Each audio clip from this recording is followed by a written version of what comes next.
علم کے معنی ہے جان لینا، تو تنہا کسی بات کا جان لینا موجب فضیلت نہیں ہوتا، صرف جان لینا کوئی موجب فضیلت نہیں۔ جاننے والا تو شیطان بھی تھا، ابلیس بھی تھا، اور فرمایا کہ اتنا جاننے والا تھا، اتنا علم اس کے پاس تھا کہ امام راضی کو بھی جاتے جاتے شکست دے گیا۔ واقعہ سنا ہوگا آپ نے، جاتے جاتے امام راضی کو جیسے انسان کو بھی شکست دے گیا۔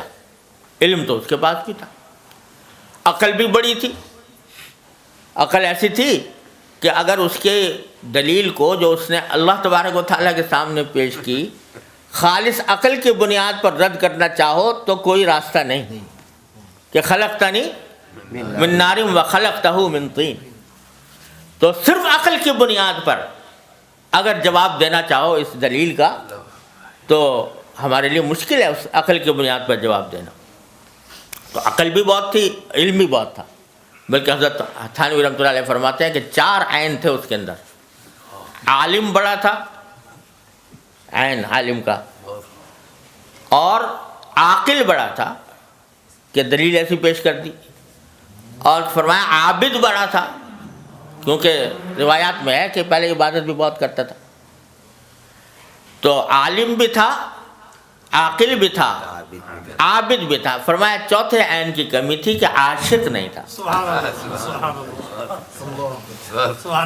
اگر عشق ہوتا تو پھر یہ نہ کہتا کہ خلقتنی من نار و خلقتہ من طین، تو میرا خالق ہے، تو مجھے جو حکم دے رہا ہے، میرا کام تو یہ ہے کہ اس کے آگے سر جھکا دوں۔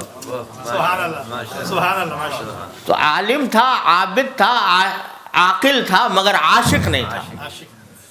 اس کے نتیجے میں اتنا گمراہ ہوا اور اتنا خوار ہوا۔ تو علم تنہا جان لینا یہ کافی نہیں، فضیلت کا معیار نہیں، اور اگر یہ ہوتا تو شبریف بھی بڑا ہوتا۔ علم کے لحاظ سے آپ دیکھ لو، یونیورسٹیاں یہاں پر بھی ہیں، اسلامک اسٹڈیز کے شعبے اس میں جو قائم ہیں، اور امریکہ میں بھی قائم ہے۔ مستشرقین اس کے اندر جو کچھ تحقیقات لکھ رہے ہیں، جن کتابوں کے حوالے دیتے ہیں، بعض اوقات ہمارے اچھے اچھے علماء کو بھی ان کتابوں کا پتہ نہیں ہوتا، ایسے ایسے مقالات لکھے جائیں۔ علم ہے موجود، تو تنہا علم کافی نہیں، بلکہ جس چیز کو حاصل کرنا ہے، فرمایا لِيَتَفَقَّهُوا فِي الدِّينِ، دین کی سمجھ حاصل کرنا۔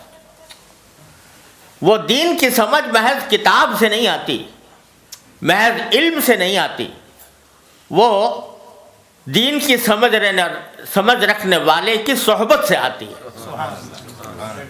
وہ جس کے پاس دین کی سمجھ ہو، وہ سمجھ کیا ہے؟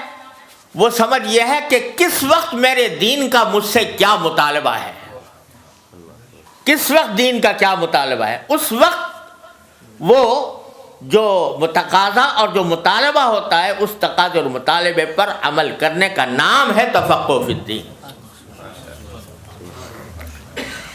حضرت حکیم الامت مولانا تھانوی رحمۃ اللہ کے زمانے میں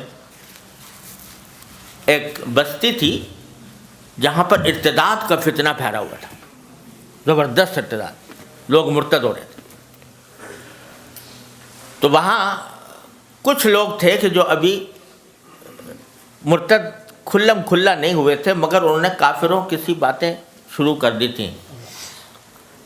تو حضرت وہاں تشریف لے گئے ان مسلمانوں کے پاس جو ابھی تک مسلمان تھے، مرتد نہیں ہوئے تھے۔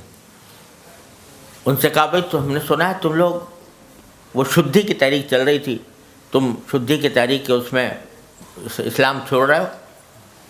تو نا جی نا، ہم تو مسلمان ہیں۔ انہوں نے جواب میں کہا نا، ہم تو مسلمان ہیں، ہم تو تعزیہ اٹھاویں، ہم تو تعزیہ اٹھاویں، تو ہم تو مسلمان ہیں۔ تو حضرت نے کہا اچھا تم تعزیہ اٹھانے کا، کیا اٹھایا کرو تعزیہ، ہاں یہ تعزیہ اٹھانا مت چھوڑنا۔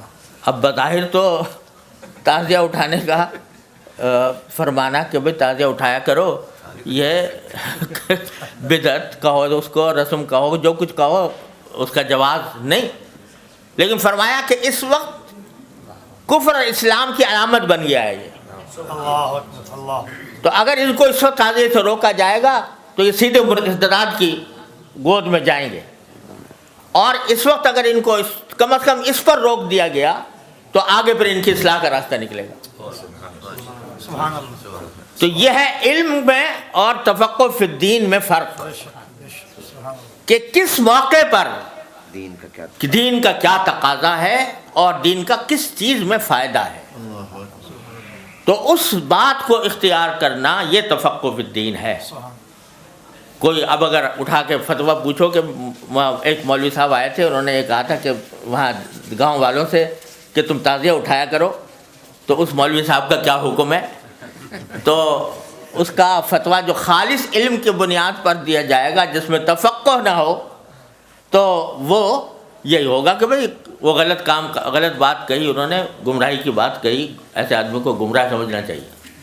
لیکن کس موقع پر، کس مرحلے پر، کس درجہ، کس چیز میں ڈھیل دی جائے اور کس چیز میں سختی اختیار کر لی جائے، یہ چیز جو ہے یہ تفقہ فی الدین ہے۔ اور یہ تفقہ فی الدین صرف کتاب پڑھنے سے حاصل نہیں ہوتا، یہ صرف درسگاہ میں بیٹھ کر ڈگریاں حاصل کرنے، اسناد حاصل کرنے سے حاصل نہیں ہوتا، یہ بزرگوں کی صحبت سے حاصل ہوتا ہے۔